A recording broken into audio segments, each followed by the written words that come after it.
नमस्कार, न्यूज अंग बिहार के प्राइम टाइम बुलेटिन में आपका स्वागत है। मैं हूं आपके साथ उम्मीद सोएबा।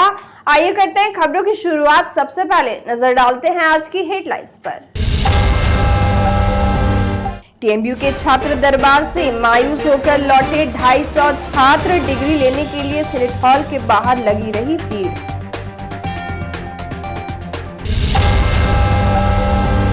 रविवार को भागलपुर में होगा आईएमए का वार्षिक कॉन्फ्रेंस। देश के कई नामचीन डॉक्टर्स देंगे व्याख्यान।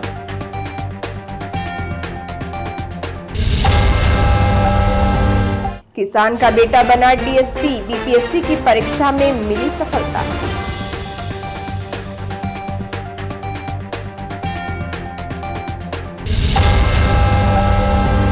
विधायक आवास पर नारा लगाते पहुंची सेविका सहायिका। कहा, एमएलए साहब खोलो कान, नहीं तो होगा चक्का जाम।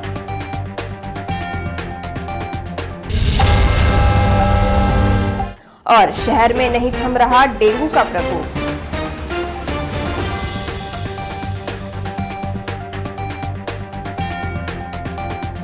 और अब समाचार विस्तार से। तिलका मांझी भागलपुर विश्वविद्यालय के सीनेट हॉल में आज 14वें छात्र दरबार का आयोजन किया गया।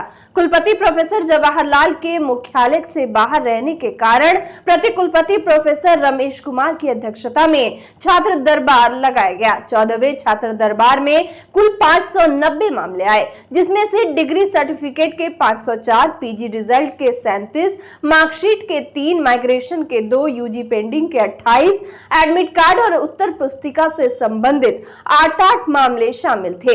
वहीं इस बार के छात्र दरबार में अब तक के सबसे ज्यादा आवेदन आए थे। विश्वविद्यालय का सीनेट हॉल छात्रों से भरा हुआ था।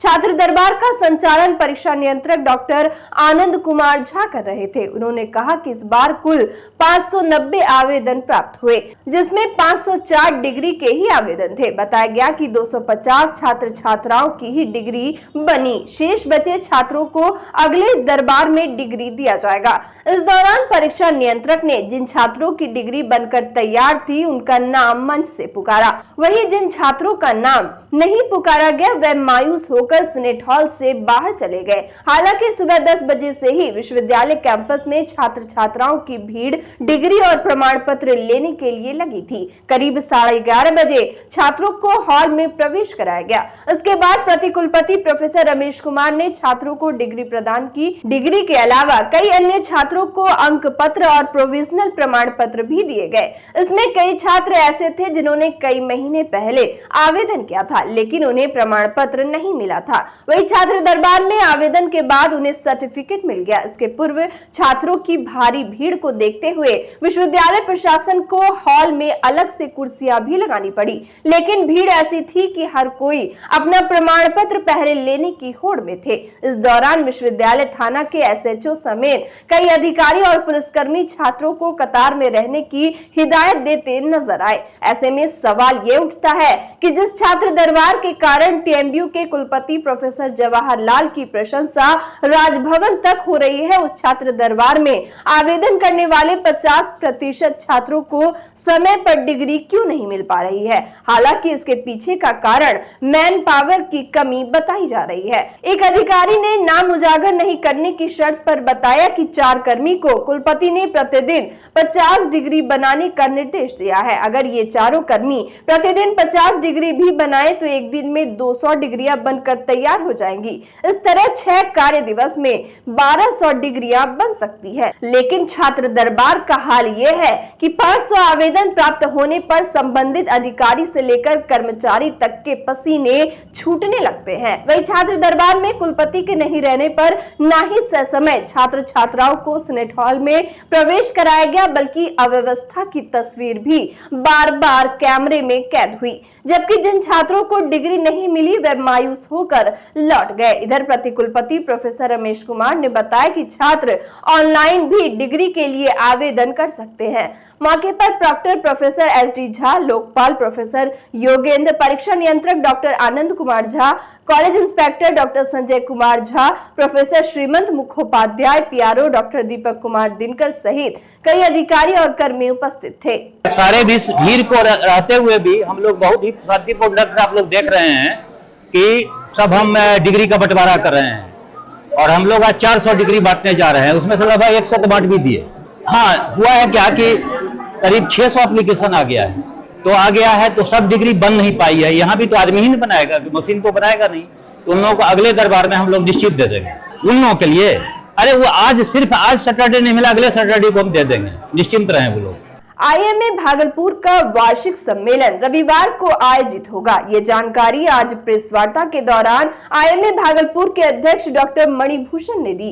वहीं आईएमए कॉन की चेयरपर्सन डॉक्टर रोमा यादव ने बताया कि 5 नवंबर को आयोजित होने वाले वार्षिक सम्मेलन में बतौर मुख्य अतिथि केंद्रीय विश्वविद्यालय रांची के पूर्व कुलपति डॉक्टर एनके यादव होंगे, जबकि विशिष्ट अतिथि के रूप में जवाहरलाल नेहरू मेडिकल कॉलेज के प्राचार्य डॉक्टर अशोक कुमार भगत, जेएनएमसीएच के अधीक्षक डॉक्टर उदय नारायण सिंह, आईएमए बिहार के पूर्व अध्यक्ष डॉक्टर डीपी सिंह और विशेष अतिथि के रूप में डॉक्टर एसएन झा मौजूद रहेंगे। प्रेस कॉन्फ्रेंस में आईएमए के जिला सचिव सह organizing secretary doctor Manoj Kumar Singh ने कहा कि सम्मेलन में doctor Rajiv Sinha, doctor Ashok Kumar Singh, doctor Arvind Kumar और डॉक्टर साकेत कुमार विभिन्न बीमारियों एवं इसके इलाज में प्रयुक्त होने वाली नई तकनीक पर व्याख्यान देंगे। प्रेस वार्ता के दौरान doctor RP Jaiswal, doctor Badal Kumar, doctor रेखा झा सहित आईएमए से जुड़े कई सदस्य मौजूद रहे।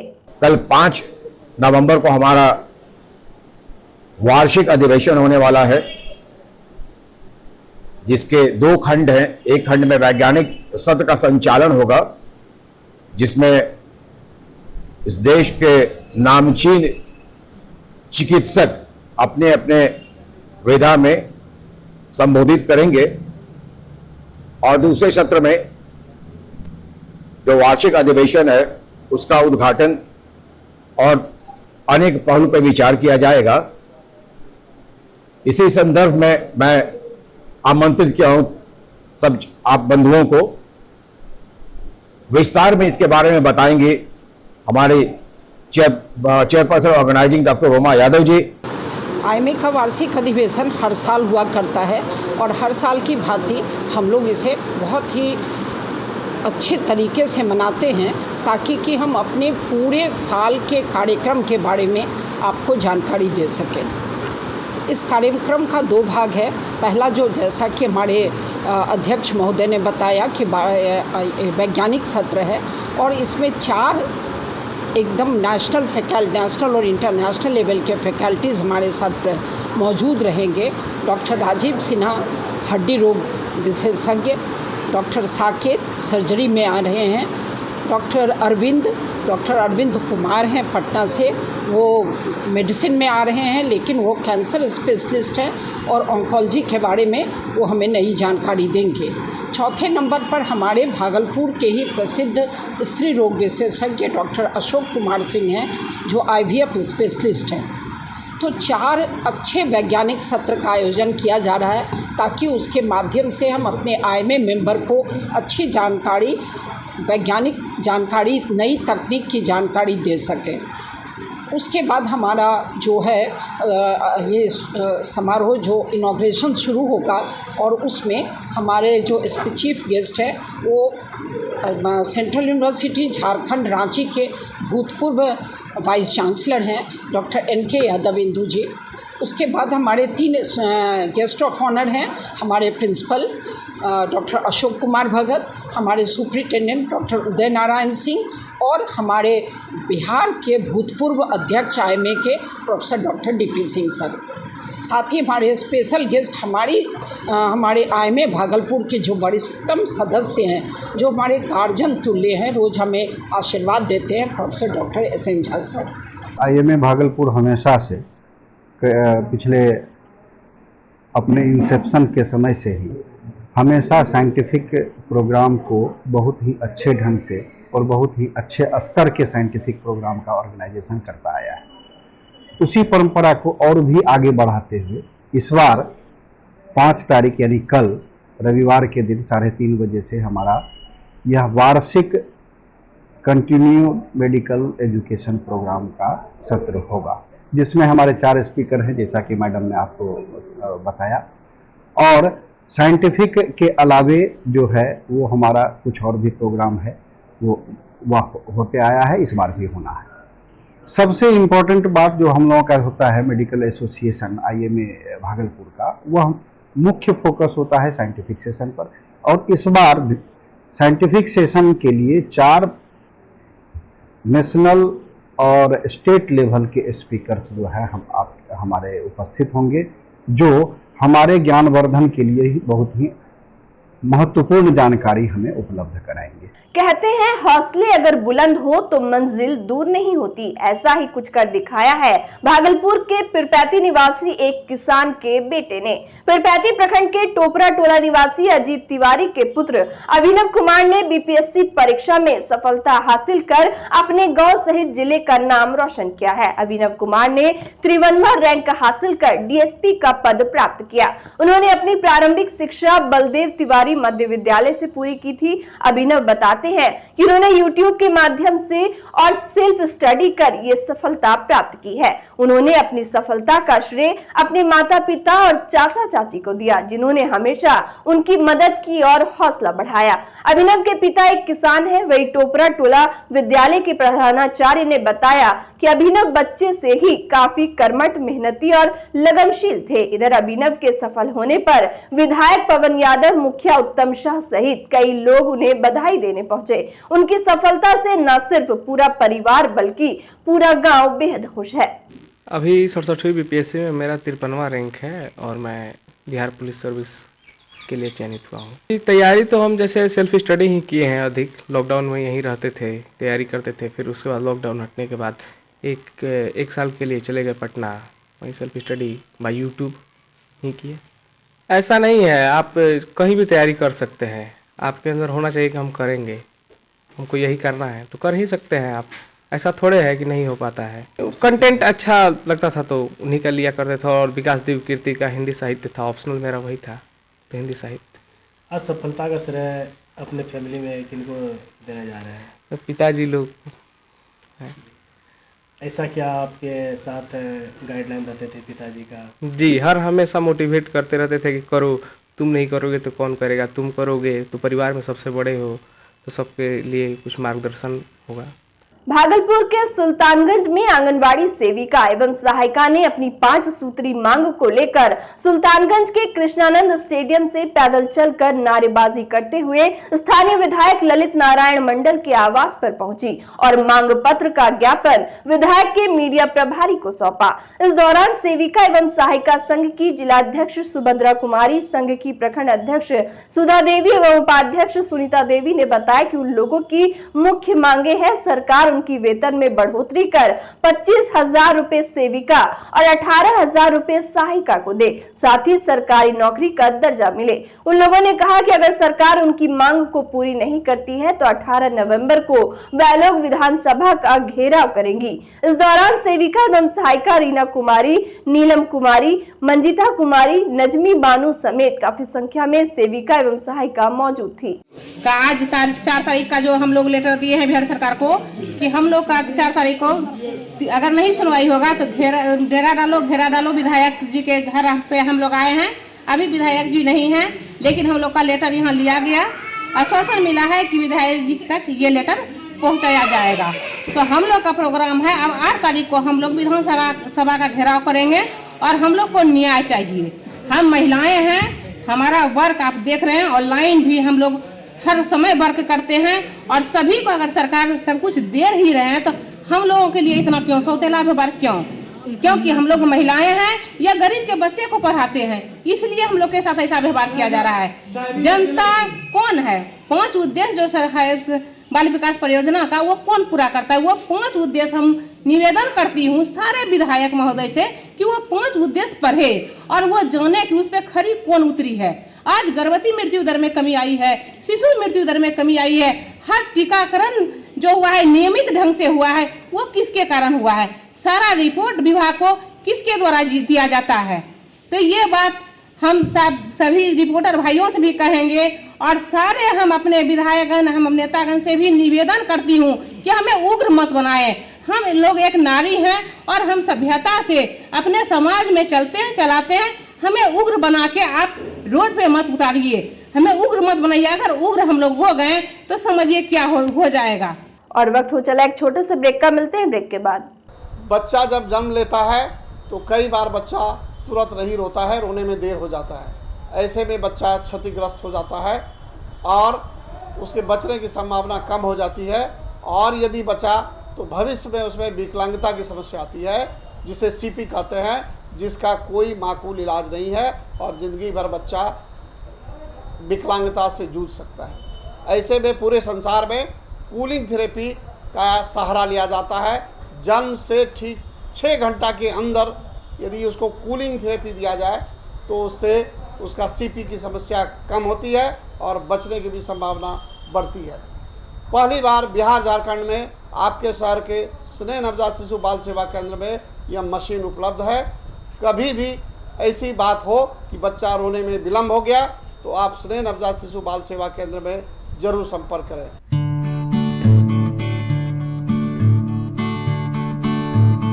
ब्रेक के बाद फिर से आपका स्वागत है। बढ़ते अगली खबर की ओर।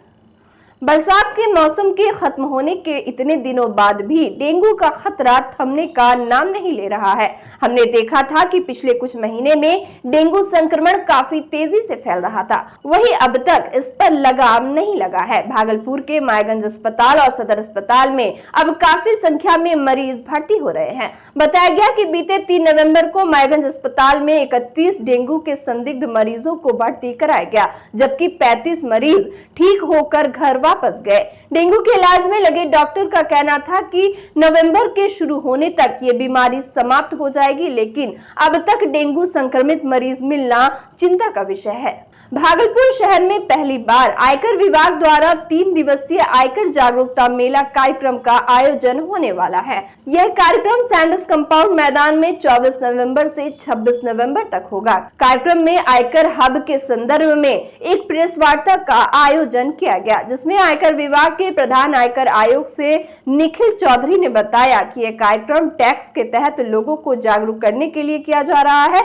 इसमें 3 चरण बनाए गए हैं, जिसमें पहले चरण में लोग पूछताछ के लिए आएंगे और शैक्षणिक जानकारी लेंगे, जिसके बाद रजिस्ट्रेशन करेंगे। इस कार्यक्रम में लोगों को जागरूक करने के लिए नुक्कड़ नाटक, क्विज, खेलकूद के अलावा कई गतिविधियों से लोगों को लाभान्वित किया जाएगा। साथ ही उन्होंने बताया कि 24 नवंबर से 26 नवंबर तक यह चलने वाला आयकर मेला प्रत्येक दिन 9 बजे सुबह से शाम के 7 बजे तक चलेगा। लोग इसका हर एक बिंदु पर लाभ ले सकते हैं। इसका मुख्य उद्देश्य है कि यहाँ के लोगों के बीच में टैक्स पेयर अवेयरनेस बढ़ाना, ताकि लोग अपने राइट्स एंड अपने रिस्पॉन्सिबिलिटीज़ के बारे में जागरूक हों। इस टैक्स पेयर हब में ये सैंडीज कंपाउंड के बाहर ये सेटअप होगा और इस टैक्स पेयर हब में 3 कियोस्क होंगे। सबसे पहले वहाँ एक इंफॉर्मेशन कियोस्क होगा जहाँ की लोग जा कर के अपने जो भी सवाल हैं उसके वो आंसर्स पा सकें, जो भी उनके मन में शंकाएं हैं उसको जाके वो वहाँ क्लियर कर सकें। इसके अलावा वहाँ पर एक एजुकेशनल कियोस्क होगा। डिपार्टमेंट के पास बहुत सारा एजुकेशनल लिटरेचर है, बहुत सारे समस्याओं पर, बहुत सारे इश्यूज़ पर, बहुत सारे कैटेगरीज ऑफ टैक्स पेयर्स के लिए, तो वो एजुकेशनल कियोस्क पर उनको वो सारा मटेरियल मिल जाएगा। एंड फाइनली वहाँ पर एक ग्रीवांस कियोस्क होगा, जहाँ पर अगर किसी के पास कोई ग्रीवांस है तो वो जाकर के उसको वहाँ पर रजिस्टर करा सकता है, या अगर उसने कोई पहले ग्रीवांस रजिस्टर कराया है तो वहाँ पर जाकर के उसका रिड्रेसल वो करवा सकता है। ये सारे कियोस्क जो हैं डिपार्टमेंट के ऑफिसर्स मैन करेंगे। राष्ट्रीय मानवाधिकार आयोग के जिला प्रधान कार्यालय में बिहार झारखंड जांच दल कमांडर प्रसादी गोप ने आज कुछ लोगों को नियुक्ति पत्र प्रदान किया। दरअसल राष्ट्रीय मानवाधिकार आयोग के बिहार प्रदेश अध्यक्ष विभूति सिंह, प्रदेश सचिव मनोज मंडल और जिला मीडिया प्रभारी शुभम कुमार झा को बनाया गया। इसको लेकर कमांडर ने बताया कि उन लोगों का कुछ कार्य गोपनीय था, अब वह लोग साथ मिलकर ग्रामीण विकास का कार्य करेंगे। साथ ही कहा कि जो आयोग का मुख्य उद्देश्य है उनका पूरी निष्ठा से पालन किया जाएगा। बिहार झारखंड के जांच दल के कमांडर हैं, उन्होंने मुझे प्रदेश अध्यक्ष बिहार के लिए मनोनीत किया है कि राष्ट्रीय मानवाधिकार आयोग के अंतर्गत जितने भी कार्य हैं उनको मैं ईमानदारी पूर्वक और पूरी निष्ठा के साथ कार्य करूंगा। राष्ट्रीय मानवाधिकार के अंदर बहुत सारी कार्य हैं, जैसे अनुसूचित जाति जनजाति का उद्धार, जो नाबालिग हैं 13 वर्ष जो नाबालिग हैं, नाबालिग बच्चे अगर कहीं काम करते हैं, ग्रामीण विकास यानी ग्रामीण विकास से जुड़ी सारी कार्यों को मैं अपने संगठन के माध्यम से करूंगा। और अंत में चलते चलते फिर से नजर डालते हैं आज की हेडलाइंस पर। आपका परिचय? टीएमयू के छात्र दरबार से मायूस होकर लौटे 250 छात्र, डिग्री लेने के लिए सिनेट हॉल के बाहर लगी रही भीड़। जांच दल के कमांडर हैं, राष्ट्रीय मानवाधिकार आयोग के बिहार। रविवार को भागलपुर में होगा आईएमए का वार्षिक कॉन्फ्रेंस, देश के कई नामचीन डॉक्टर्स देंगे व्याख्यान।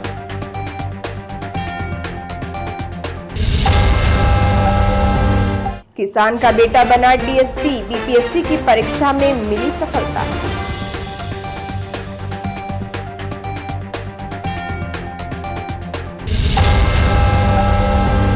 विधायक आवास पर नारा लगाते पहुंची सेविका सहायिका, कहा एमएलए साहब खोलो कान, नहीं तो होगा चक्का जाम।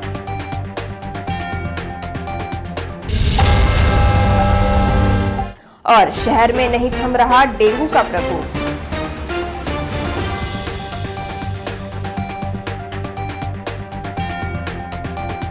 आज के इस बुलेटिन में बस इतना ही। नमस्कार।